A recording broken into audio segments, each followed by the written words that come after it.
quería compartirles sobre un tema que creo que es importante, que muchas veces se habla poco o no se profundiza mucho, que tiene que ver con la rebelión. Y es sumamente importante justamente en los pasajes bíblicos que vamos a ver ahora, que tiene mucha relación con la soberbia y tiene mucha relación también con la arrogancia. Y el punto, vamos a partir para poder, ¿cierto?, introducir el tema con Isaías 14 del 12 en adelante, para establecer de que la rebelión es un principio satánico, ¿no? Y es el principio que muchas veces puede operar en nosotros. Voy a intentar no enfocarme en un espíritu de rebelión, sino en la responsabilidad que tiene el hombre al ser rebelde en contra de Dios. ¿Ya? Vamos a ver Isaías 14, versículo 12 en adelante. ¿Cómo caíste del cielo, oh lucero, hijo de la mañana? Cortado fuiste por tierra, tú que debilitabas las gentes, tú que decías en tu corazón: subiré al cielo en lo alto, junto a las estrellas de Dios, ensalzaré mi solio, y en el monte del testimonio me sentaré, a los lados del aquilón. Sobre las alturas de las nubes subiré y seré semejante al Altísimo. Mas tú, derribado eres en el sepulcro, a los lados de la huesa. Inclinarse han hacia ti los que te vieren. Te considerarán diciendo: ¿es este aquel varón que hacía temblar la tierra, que trastornaba los reinos, que puso el mundo como un desierto, que asoló sus ciudades, que a sus presos nunca abrió la cárcel? Todos los reyes de las gentes, todos ellos yacen con honra cada uno en su casa. Mas tú echado eres de tu sepulcro, como tronco abominable, como vestido de muertos pasados a cuchillo, que descendieron al fondo de la sepultura como cuerpo muerto hollado. Esta ciertamente es una profecía contra el rey de Babilonia. Sin embargo, hay algunas características que nos hacen pensar que no es necesariamente una profecía, aunque sí lo es, pero no del todo solamente hacia el rey natural o el rey carnal de Babilonia, ¿cierto? Sino que está hablando de un principado, de una potestad. ¿Por qué? Porque está hablando, ¿cierto?, de que cómo caíste del cielo, ¿cierto? Oh lucero, hijo de la mañana, cortado fuiste por tierra, etcétera, etcétera. Entonces nos muestra de que tiene una parte, ¿cierto?, que es natural o terrenal, que tiene que ver con el rey de Babilonia, ¿cierto? Y también tiene una parte espiritual que tiene que ver con el poder demoníaco que se movía detrás del rey de Babilonia o del reinado de Babilonia. O incluso muchas veces del simbolismo que significa Babilonia en la Biblia, ¿ya? Entonces, amados, nos encontramos, ¿cierto?, con que independientemente de que usted crea que el diablo no, pero que es un principio, ¿cierto?, que tiene que ver con lo demoníaco y obviamente que se opone a Dios. Y algunas características importantes, o sea, ¿cómo se llama?, importantes, ¿cierto? Es, en el versículo 13, tú que decías en tu corazón, donde se empieza a sembrar la rebelión en contra de Dios o cualquier otro pecado, como dice, ¿cómo se llama?, el Señor Jesucristo, de que los adulterios, las fornicaciones, los homicidios, salen del corazón del hombre. Y eso es lo que contamina al hombre, ¿cierto? Pero entonces nosotros tenemos que guardar nuestro corazón. Tenemos que guardar qué es lo que dejamos, ¿cierto?, que se guarde en nuestro corazón, y qué es lo que nosotros vamos a permitir que empiece a identificar nuestro corazón, nuestra voluntad, nuestra forma de ser. Y ese es nuestra responsabilidad. Y para eso necesitamos la sabiduría de Dios, la ayuda de Dios, para poder decidir de una manera sabia y guardar nuestro corazón. Entonces, ahí nace con un pensamiento, con un sentir: subiré al cielo, en lo alto, junto a las estrellas de Dios, ensalzaré mi solio, y en el monte del testimonio me sentaré a los lados del aquilón. Sobre las alturas de las nubes subiré y seré semejante al Altísimo. ¿Me entiendes? Entonces hay un sentimiento de querer ponerse en el lugar de Dios. Y aunque no lo crean, no necesariamente para usted tener este sentimiento tiene que decir esa frase o pensar esa frase: quiero ser como Dios, ¿cierto?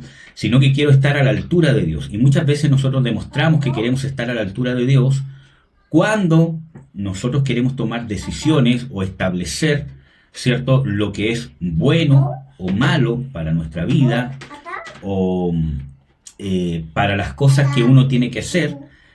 Y nosotros mismos establecemos la moral, nosotros mismos establecemos los límites, nosotros mismos somos los que decidimos, ¿cierto?, cuál es el límite de lo bueno y cuál es el límite de lo malo. Y nosotros no tenemos esa facultad. porque nuestra mente y nuestra naturaleza no es apta para poder establecer lo bueno y lo malo. Lo que sí tenemos es la libertad dada por Dios de decidir si seguimos lo que es bueno o lo que es malo, que es diferente establecerlo.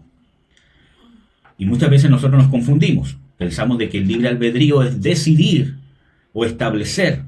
Y yo soy el que establezco mis propias normas morales, ¿cierto? Yo establezco de que esto es bueno, esto es malo y yo pongo los límites, ¿cierto?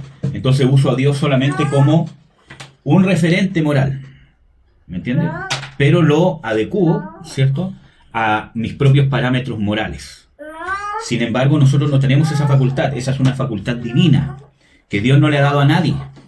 Nosotros vamos a ver en Génesis, por ejemplo, en Génesis nos encontramos con justamente este principio, que yo ya les he, hablado de esto. Por ejemplo, en Génesis 3 nos encontramos de que cuando es tentada Eva, ¿cierto?, dice, en el versículo 5, dice, mas sabe Dios que el día que comiereis de él, serán abiertos vuestros ojos y seréis como dioses, sabiendo el bien y el mal.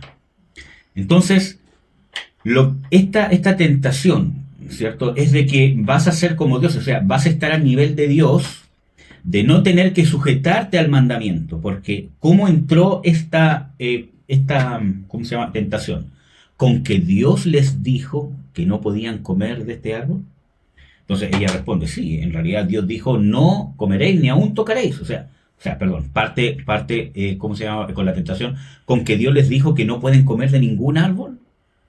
Entonces Eva le dice, no, sino que Dios nos dijo que de todo árbol podemos comer, pero de este árbol no comeremos ni lo tocaremos, porque el día que lo hagamos moriremos. Entonces le dice, no moriréis.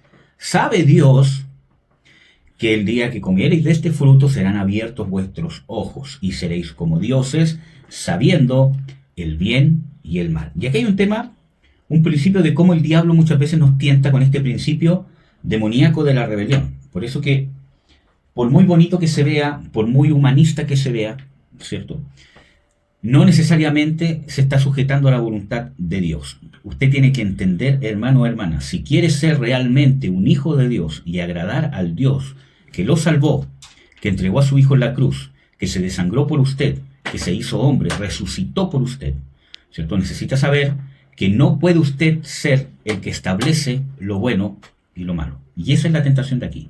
Seréis como dioses, o sea, estaréis a nivel de Dios, y ya no se tendrán que sujetar al mandamiento de Dios. O sea, ¿quién es Dios para restringir lo que deben hacer? Ustedes tienen que decidir. Esa es la tentación del diablo, ¿cierto? Tú puedes decidir. Tú puedes decir y decidir lo que es bueno y lo que es malo. Y de acuerdo a lo que tú decides que es bueno y malo, tomar la decisión. Por eso que hay gente, y perdón que siempre toque, ¿cómo se llama este tema?, que dice, por ejemplo, de que el aborto no es algo malo, sino algo bueno, porque es justificado en la violación, en la enfermedad. Miren, ¿cómo se llama? El otro día vi una entrevista a una mujer que tiene síndrome de Down, que, ¿cómo se llama? En España se han asesinado tantos niños por medio de abortos que se sabe que pueden venir con síndrome de Down, que ella, ¿cierto?, tuvo un 95% de no haber nacido. ¿Me entienden? Entonces, es tanto así que el 95% de los niños que son diagnosticados, que pueden nacer o que vienen con el gen del síndrome de Down en el vientre de la madre, son asesinados. Porque no disfrace las cosas. Porque que el hombre le ponga nombre feto para no llamarlo niño no tiene nada que ver. Es un calmante de la conciencia. Es un ser vivo. Y usted lo está matando. Ahora, si usted es otra cosa, que usted diga, no, en vez de matarle vamos a poner aborto para que no suene tan fuerte, no importa. El hecho de quitar la vida es el mismo. ¿Me entiende? Y es un ser viviente. Usted le quiera decir feto, le quiera decir grupo de células, le quiera decir como le quiere decir, es un ser vivo. ¿Me entiende? Entonces, es un asesinato, es un ser vivo. ¿Y cómo es posible de que la gente pueda estar tan enajenada, ¿cierto?, que llega a decir que eso es bueno? ¿Por qué? Porque la rebelión que está puesta en el hombre nos hace que nosotros creemos que tenemos la capacidad de establecer lo que es bueno y lo que es malo. Entonces, cuando yo establezco lo que es bueno, me convenzo de que el aborto no es malo, de que es algo bueno porque es un derecho de la mujer, es su cuerpo, ella tiene que decidir y todos los argumentos que tiene, ¿cierto? Entonces, ante eso yo digo, voy a seguir este camino que yo decidí como ser humano, que es el bueno. Entonces, cuando el hombre establece que eso es bueno y la oposición al aborto, por ejemplo, es lo malo, ¿cierto? Porque nos quieren quitar nuestra libertad como mujeres, ¿cierto? Porque nos quieren oprimir, etcétera, etcétera. Entonces, yo decidí y me estoy poniendo en el lugar de Dios. Y lo que aquí nosotros tenemos que entender de que Dios es el único que tiene el derecho, por ser Dios, porque nadie más es Dios, el derecho porque Él es el creador de todas las cosas. Si usted no es el creador de todas las cosas, no tiene derecho a establecer las leyes de todas las cosas. ¿Me entiende? Las leyes morales, las leyes de vida. Aparte de Dios, aparte de ser creador, es el sustentador de todas las cosas.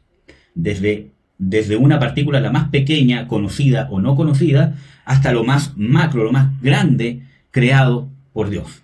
Él es el que lo sustenta, el que mantiene todo esta era, ¿cierto?, que se pueda sustentar y sobrevivir.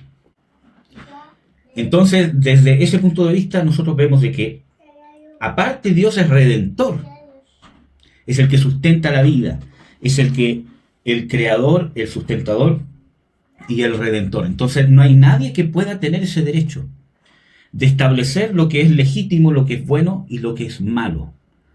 ¿Me entienden? Entonces, la tentación que el diablo nos hace, así como a Eva, es justamente, tú puedes decidir. Yo me establezco en mi mente una moral de lo que es bueno, de lo que es malo, y lo sigo. Y eso termina, o sea, eso es un principio de rebelión y termina en soberbia. Porque como yo me lo establecí en mi mente y me convencí que es bueno, la gente que me diga que es malo, para mí es una persona mala, porque está atacando lo que supuestamente yo decidí que es bueno. Entonces todo el que se opone es alguien malo. Y puede pasar en cosas tan simples, tan cotidianas muchas veces, como en cosas más grandes, ¿cierto? Como por ejemplo, todo lo que vemos que está pasando, ¿cierto? ¿Cómo se llama? En estos tiempos, con respecto a, vuelvo, ¿cómo se llama? A reiterar, con respecto al negocio y al genocidio del aborto, con respecto también al tema LGTBI, ¿cierto? La LGTBIQ+, y todas las letras que le han puesto, ¿cierto? Que tiene que ver con que todo el que se opone es malo, es retrógrada, es un enemigo, ¿cierto? Entonces, amados hermanos, este es el principio de la rebelión, ¿cierto? Es un principio satánico y es el principio de la oposición a Dios. Como yo, ¿cómo se llama? Le dije, ¿cómo se llama? En un principio, ¿cierto? Usted no decide lo que es bueno y malo. Usted no lo establece. Usted decide si va a seguir lo bueno y lo malo. Por ejemplo, la ley moral de Dios o la ley eterna de Dios establece que ciertas cosas son malas y ciertas cosas son buenas. Y usted, aunque usted en su mente o una sociedad entera o el mundo completo decida de que lo que Dios llama malo es bueno y lo haga porque está convencido que es bueno, no por eso quiere decir de que no se está rebelando en contra de Dios o que lo que Dios estableció que es malo deja de ser malo. ¿Me entienden? La ley de Dios es inquebrantable. Jesús dijo, ni una tilde ni una jota pasará. ¿Me entiende? Es eterna. Entonces, tenemos que entender eso. Porque no son nuestras convicciones las que establecen la moral de la sociedad. Usted tiene libre albedrío en el sentido de decidir si va a seguir lo bueno o va a seguir lo malo. Si realmente va a obedecer a Dios o va a desobedecer a Dios. No hay medios tintes. No hay un camino intermedio. ¿Me entiende? Si usted no está con Dios, está en contra de Dios. Entonces, para poder entender un poquito más esta tentación, ¿qué es lo primero que hace, la serpiente? ¿Cierto? Tratar de establecer a Dios como alguien que nos quita la libertad. Vamos a ver en el versículo 1, ¿cierto? Dice de que esta serpiente, la cual dijo a la mujer, dice, ¿con que Dios os ha dicho no comáis de todo árbol del huerto? Y es lo mismo que muchas veces hace el diablo con usted. Así que Dios le dijo de que no puede ir a ninguna fiesta. Así que Dios le dijo de que ya no puede ser feliz. Ya no puede disfrutar de la vida. Ya no puede hacer esto, ya no puede hacer esto otro, ya no se puede reír de nada, ya no puede hacer esto, ya no puede ser feliz. ¿Me entiende? O que ya no puede pensar, o que ya no puede, etcétera, etcétera. ¿Me entiende? Entonces, nos encontramos con ese tipo de tentaciones y el tema está cómo nosotros respondemos. Pero, para poder responder, necesito yo primero ver qué es lo que hay en mi corazón. Porque en lo que había en el corazón de Eva era codicia. Por eso que cuando leímos en, ¿cómo se llama? Isaías, decía, y dijo en su corazón, si usted no entiende de que o hay un pensamiento que usted está guardando en su corazón, de que seguir el cristianismo es una restricción de las libertades, no ser feliz, ¿cierto? Y usted dentro de su corazón, usted cree que es tan bueno que va a decir, estoy dispuesto, Señor, a negarme a toda mi libertad y mi disfrute por ti, como si usted le estuviera haciendo un favor a Dios, ¿cierto? Tarde que temprano se va a encontrar con esta tentación y así como Eva, ¿cierto? Usted va, ¿cierto? ¿Cómo se llama? A responder, no, en realidad Dios no nos ha prohibido todas las cosas, sino simplemente algunas. Entonces le dice, no, Dios sabe, ¿cierto? Que usted es libre, ¿cierto? Dice en la Biblia, ¿cierto? Que todo me es lícito, pero no todo me conviene, o etcétera, etcétera. Y usted va a caer. ¿Por qué? Porque Eva dice de que vio la mujer que el árbol era bueno para comer y que era agradable a los ojos y árbol codiciable para alcanzar la sabiduría. Entonces usted va a decir, en realidad yo soy libre. Puedo decidir lo que está bien y lo que está mal. Entonces venimos con una mente que creemos que Dios es un opresor, ¿cierto? Es el patriarcado de los patriarcados, ¿cierto? Es el que está oprimiendo no solamente a la mujer, sino a la humanidad, ¿cierto? Es el patriarcado de los patriarcados supremos. Entonces, ¿usted qué pasa? Cuando encuentra esta pequeña salida, cae. ¿Por qué me tengo que someter a Dios? Si yo soy libre e inteligente para decidir que esto está bien o esto está mal. Y usted es libre para decidir si va a seguir la voluntad de Dios o no. Y esto no es una opresión. Dios nos da la libertad de poder disfrutar, ¿cierto? La vida que Dios nos da, la creación que Dios nos da, poder disfrutarla, poder gozarnos, incluso poder gozarnos de ser sus hijos. Y es más, tanto ha llegado esa promesa que en Cristo Jesús no solamente tenemos promesa de gozarnos, ¿cierto?, en esta tierra, sino gozarnos de una manera eterna. Por eso que muchas veces es necesario vivir los tiempos de aflicción en el tiempo presente que no se han de comparar con la gloria venidera, como dice Pablo. ¿Me entienden? Entonces Dios nos sube a un nivel superior incluso, que solamente el creacional. Entonces, amados, para poder entender esto, ¿cierto? Y para poder nosotros entender qué tan grave es el principio de la rebelión, tenemos que estar dispuestos a admitir de que Dios es el único que puede establecer el bien y el mal. Porque en esta frase, cuando dice de que podía alcanzar sabiduría, ¿cierto? Está hablando de esta sabiduría de yo decido, ¿cierto? Lo que está invitando al diablo, ¿por qué Dios te restringe tanto? ¿Por qué Dios te tiene que restringir cosas? ¿Me entienden? Entonces, es lo mismo que hace el diablo con nosotros. ¿Por qué Dios te tiene que restringir cosas? Cuando Dios no te está restringiendo, te está dando libertad, y la libertad tiene límites. Desde el punto de vista creacional, dígame, ¿qué pasaría si no existiera la gravedad? ¿Me entienden? ¿Qué pasaría si no existiera el tema de la gravedad? Si no existiera el tiempo cronológico. Y tantas cosas que naturalmente nos restringen. Hoy día mi hijo me estaba, preguntando, ¿qué pasa, papá, si el sol está en la noche? Entonces yo le dije, es imposible, hijo, porque cuando está el sol es de día. Entonces el hombre nada puede hacer para impedir que sea de noche o impedir que amanezca. Es algo que pasa, es una restricción. Y si no fuese así, si el día fuese más largo, nuestro cuerpo se desorganizaría, y al final quedaríamos todos trastornados porque no funcionaría nuestro sistema hormonal, etcétera, etcétera. Entonces vemos de que tiene que entender de que hay un principio satánico que es la rebelión y necesitamos atacarlo desde la raíz, desde nuestro corazón. Y necesitamos entender de que la voluntad de Dios no es opresora, es liberadora, porque en la voluntad de Dios usted va a poder vivir la libertad, va a poder vivir la vida para que pueda ejercer todo el potencial que tiene en Dios para poder vivir en la creación que Dios nos dio. No necesariamente en esta vida actual, sino principalmente en la vida eterna, en la vida venidera. Ahí donde más va a poder disfrutar, porque la vida venidera la vamos a vivir aquí en la tierra. Cielos nuevos y tierra nueva. ¿Me entienden? Aquí la vamos a vivir. Entonces necesitamos entender esos principios. Necesitamos entender esos procesos. Y para eso nos necesitamos deshacer de la rebelión. Amén. Entonces, ojo cómo la serpiente tentó a Eva. ¿Ya? Ojo con eso. Vamos a ir a otro pasaje. Denme un segundo.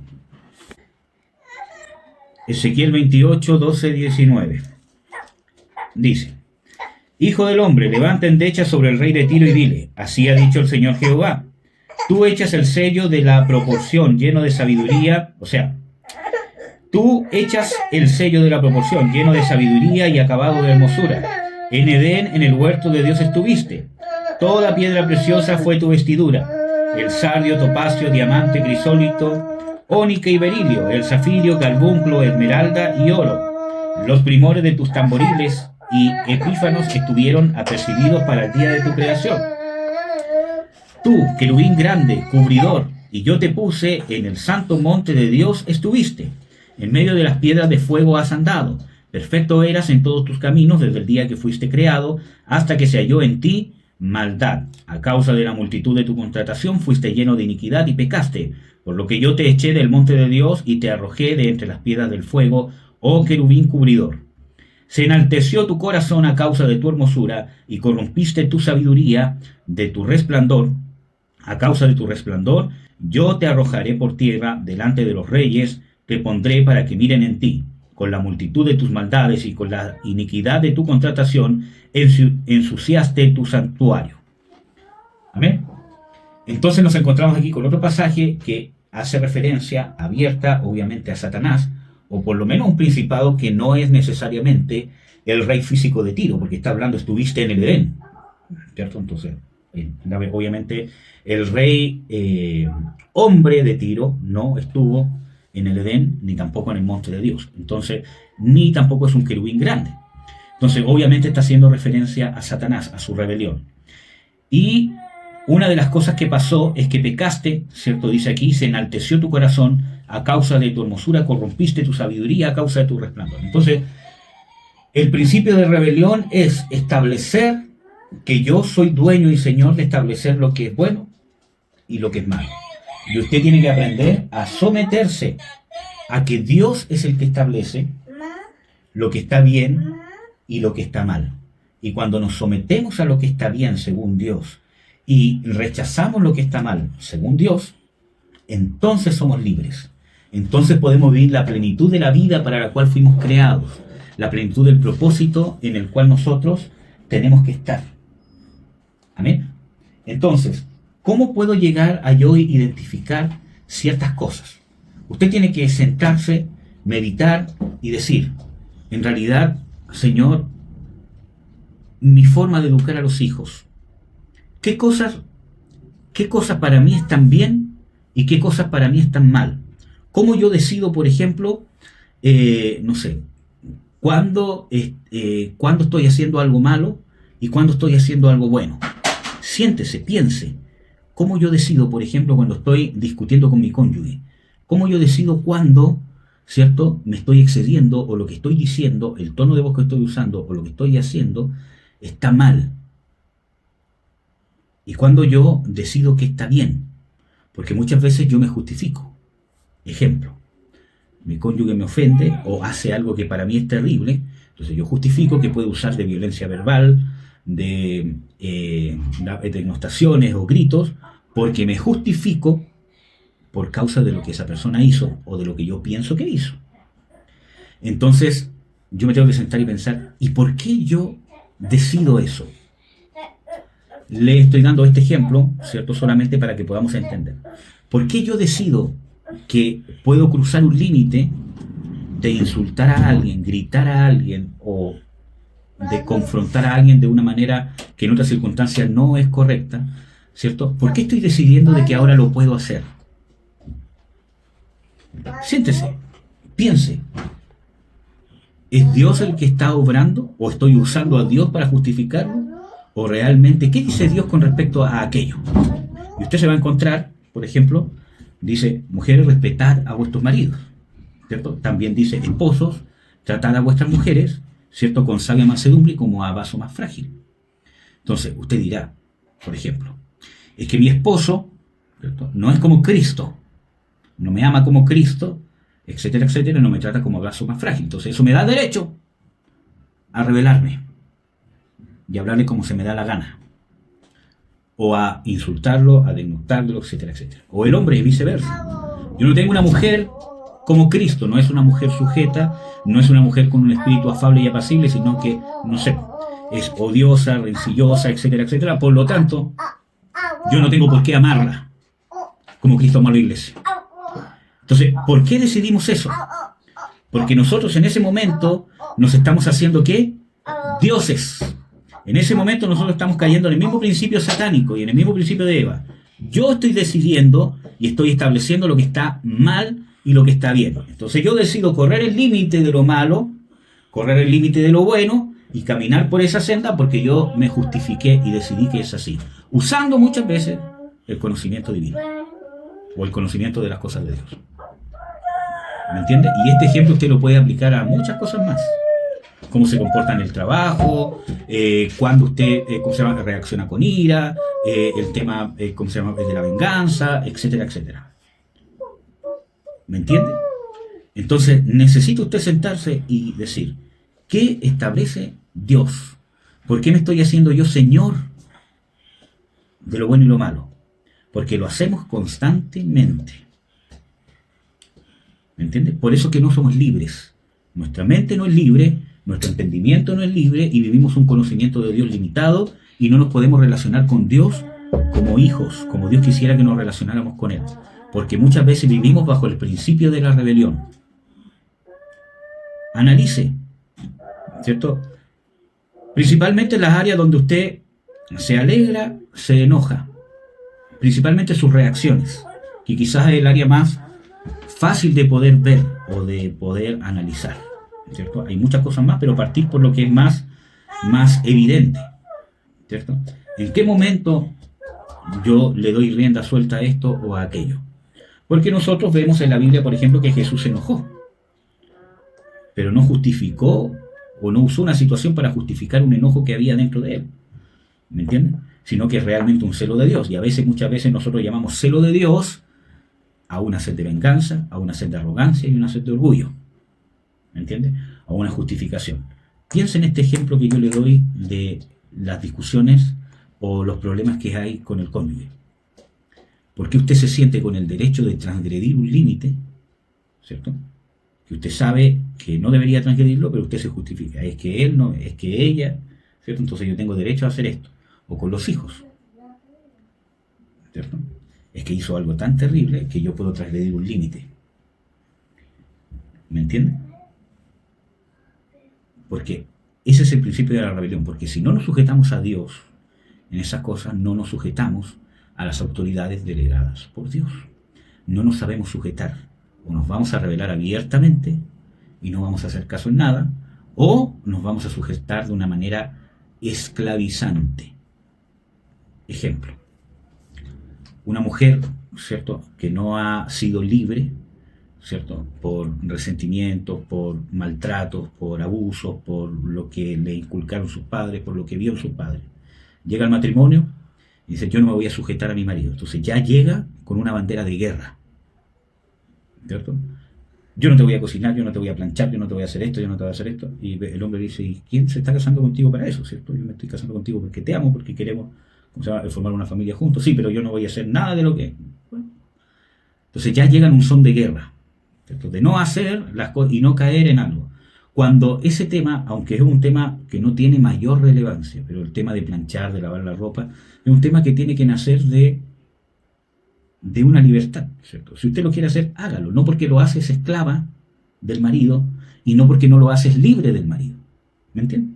Entonces, o puede llegar una mujer al matrimonio también que está tratando de luchar contra esa rebelión que tiene o contra ese sentimiento que no ha sanado, entonces dice, le voy a hacer caso a mi esposo en todo. Y realmente con un corazón sincero le quiere hacer caso y cae en un extremo, cae en una obediencia esclavizante. Entonces ve al esposo, ¿cierto?, por querer agradar a Dios, como el amo y señor de su vida, ¿entiendes? Y se somete de una manera esclavizante. Y pierde su libertad y su juicio. Porque realmente quiere agradar a Dios, pero no ha sanado la herida. Y al final se va a terminar amargando, y al final va a terminar peor, ¿no es cierto?, que si no se hubiese sometido jamás. Entonces, nosotros vemos de que para eso tenemos que estar sanos y entender de que ejecutar la voluntad de Dios o someternos a la voluntad de Dios es lo único que nos puede llevar a nuestra verdadera libertad, porque la voluntad de Dios yo puedo desarrollar mi libertad. ¿Ya? Les di este ejemplo del matrimonio, pero usted lo puede aplicar en cualquier otra cosa, con sus padres, en su trabajo, ¿cierto? De que si no está sano, va a cometer excesos. ¿Me entiende? Va a hacer que un jefe en su vida, porque usted se quiere, usted quiere, agradar a Dios, le va a dar libertad o o no va a poner límites para que decida cosas en su vida que él no tiene nada que ver, por ejemplo. ¿Me entiende? Entonces necesitamos ser libres. Y la libertad se encuentra en conocer la voluntad de Dios y someternos a la voluntad de Dios. Pero para eso tiene que guardar su corazón. Porque cuando nosotros no guardamos nuestro corazón y nos creemos los amos y señores de nuestra vida, no nos sometemos, nos creemos autodidactas. Y no nos sometemos a las autoridades que Dios ha puesto al servicio o sobre nuestra vida. Y no nos sabemos someter. Porque creemos que someternos a alguien, pedirle consejo a alguien, o que alguien tenga alguna autoridad sobre nuestra vida o alguna decisión, ¿cierto? Eso nos va a hacer menos, o nos va a quitar nuestra libertad. Y no es así. Cuando usted se somete de una manera libre, usted te está sometiendo por someterse a Dios. Y cuando usted está libre, su mente, su alma está libre, usted puede establecer límites. No, yo me someto, pero esta autoridad tiene sus límites sobre mi vida. ¿Cuál es el problema? Que cuando usted no se libera de este principio de rebelión, no tiene claros sus límites y lo establece usted como usted le place. ¿Me entiende? Hay gente muchas veces que uno le da un consejo. No estoy transgrediendo ningún límite, es la autoridad que Dios me dio para darle un consejo sobre su vida y se cierra, dice, no se meta, porque él mismo establece sus propios límites. ¿Cierto? Aquí no se puede meter y resulta que sí, en esa área sí me puedo meter, ¿me entiendes? Por ejemplo, yo estuve ¿cómo se llama?, con un hermano hace, unos días atrás, ¿cierto? Y yo le dije, tu problema, dije yo, es que tú no sabes someterte, ¿cierto?, a hacer lo que no quieres hacer. Y eso te lo da el Padre. El papá en nuestra vida nos enseña, desde el punto de vista natural, ¿cierto?, a someternos a la autoridad, a hacer cosas que necesariamente o que no necesariamente queremos hacer. Entonces yo, le dije, has sido una persona que has hecho todo lo que has querido y hasta el día de hoy, ¿cierto? Antes de ser cristiano, si querías drogarte, te drogabas, si querías robar, robaba, si querías levantarte, si querías trabajar, o sea, muchas veces tenías que trabajar porque si no trabajabas estabas sin plata, pero tú decidías. Nadie te ponía un tope, nadie te ponía un límite, nadie nunca te puso una restricción, nadie te obligó a hacer cosas que no querías hacer por tu bien. Después que te convertiste a Cristo, sigues igual, le dije yo. Sigues haciendo lo que bien te parece. Si quieres te congregas, si quieres te congregas, si quieres te sujetas, si quieres te sujetas. O sea, si tú sientes que no lo quieres hacer, simplemente no lo haces. Y eso no es una vida cristiana, y eso no es someterse al cristianismo, eso no es vivir como hijo de Dios. Eres hijo de Dios, pero tienes que vivir como hijo de Dios. Te falta, porque tú no te sujetas a Dios, porque solo te sujetas lo que sientes que quieres hacer. Entonces nosotros tenemos que entender de que no siempre la voluntad de Dios va a ser lo que yo quiero hacer, o lo que yo encuentro que es lo mejor que hay que hacer. ¿Me entienden? Muchas veces la voluntad de Dios puede ser distinta o puede ser opuesta a lo que yo creo o quiero o estipulo como algo bueno.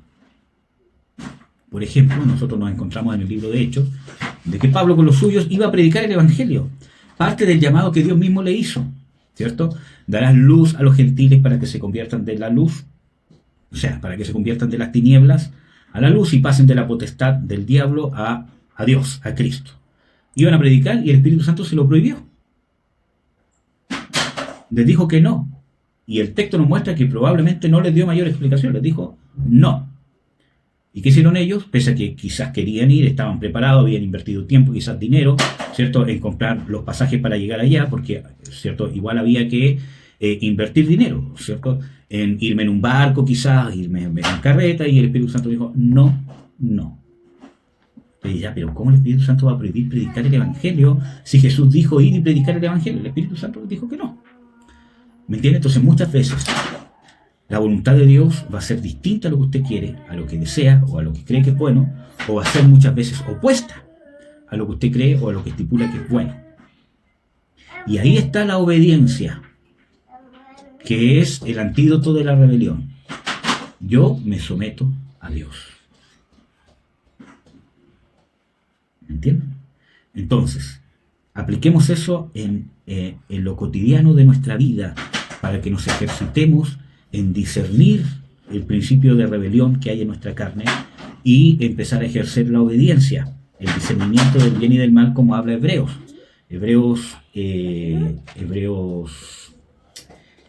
5, ¿cierto? Que los que son maduros son los que se han ejercitado en el discernimiento del bien y el mal, no los que establecen el bien y el mal, sino los que las cosas cotidianas con el entrenamiento pueden discernir lo que es bueno y lo que es malo. No lo establecen, sino realmente lo disciernen, pero eso requiere práctica. Cuando usted, por eso, siéntese, analícese. ¿En qué se basa mi moral? ¿Cuándo se establece lo bueno? ¿Cuándo yo establezco lo malo? ¿Cuándo justifico hacer cosas, cierto, que no debería hacer? Tanto cuando estoy enojado principalmente o cuando estoy feliz. ¿Ya? Entonces necesito yo tener esa claridad para poder vivir una vida cristiana y someterme a Dios. Entonces no es culpa del diablo, pero sí es un principio satánico. Y el diablo va a hacer todo lo posible para que usted ande sobre este principio satánico de la rebelión. Y este principio satánico de la rebelión es humanista. Se centra en el bienestar del hombre apartado de Dios. Y con esto voy a terminar. Cuando Satanás tienta a Jesús por medio de Pedro, ¿cierto?, le dice, ten compasión de ti, que no te vayan a ocurrir estas cosas, porque Jesús estaba diciendo, voy a ir a Jerusalén, voy a ser entregado por los principales sacerdotes en manos de los gentiles, y voy a morir, pero al tercer día voy a resucitar. Entonces le dice, no, ten compasión de ti, que no te vayan a ocurrir estas cosas malas, porque eran cosas malas, ¿no? Claro que sí. Y Jesús, que dice, apártate de mí, Satanás, porque no pones la mira en las cosas de Dios, sino en las de los hombres. ¿Es natural querer no vivir cosas malas o no? Claro que sí. Y muchas veces es parte de nuestro instinto de poder tomar buenas decisiones. Nadie quiere que le pase, nadie en su sano juicio quiere que le pasen cosas malas. Y eso está bien. Pero muchas veces la voluntad de Dios es distinta. Por eso nosotros tenemos que ser capaces de salir de nuestra humanidad y poner la vista en las cosas de Dios o en las cosas de arriba, como dice la Biblia. Porque ahí está nuestra vida, no acá. Amén. Entonces vamos a orar para terminar, amados y amadas. Padre, en el nombre de Jesús, te doy las gracias por tu misericordia. Te ruego que nos ayudes, Señor, a luchar en contra de este principio demoníaco, Señor, de la rebelión. No queremos echarle la culpa a espíritus, a demonios, sino queremos hacernos responsables por nosotros someternos a ti.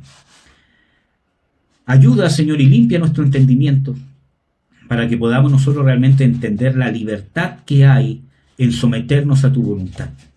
Que podamos meditar de una manera honesta, de una manera verdadera, a la luz de tu unción, de tu palabra, ¿dónde están nuestros límites? ¿Quién decide nuestros límites morales realmente en los momentos críticos de nuestra vida? De enojo, de alegría, de felicidad, de tristeza, de amargura. ¿Quién decide los límites de nuestra reacción? ¿Quién los establece? ¿En qué nos justificamos para ser como somos o para reaccionar como reaccionamos? Ayúdanos, Señor, para que podamos tener un encuentro profundo y conocernos a la luz de tu palabra y poder establecer si realmente estamos viviendo en el principio de rebelión o no. De antemano te pedimos perdón, porque somos rebeldes por naturaleza, no como una justificación, sino como algo que aborrecemos, Señor. Queremos dejar la rebelión, queremos vivir una vida de obediencia, una vida de hijos, una vida de ser libres en Cristo Jesús. Tú nos has dado tu unción, vives dentro de nosotros y queremos vivir como hijos libres y como hijos que se someten al Dios, al Señor, al Rey de Reyes, al Redentor, al sustentador de la vida y principalmente a nuestro Padre. En el nombre de Jesús. Amén. Amén.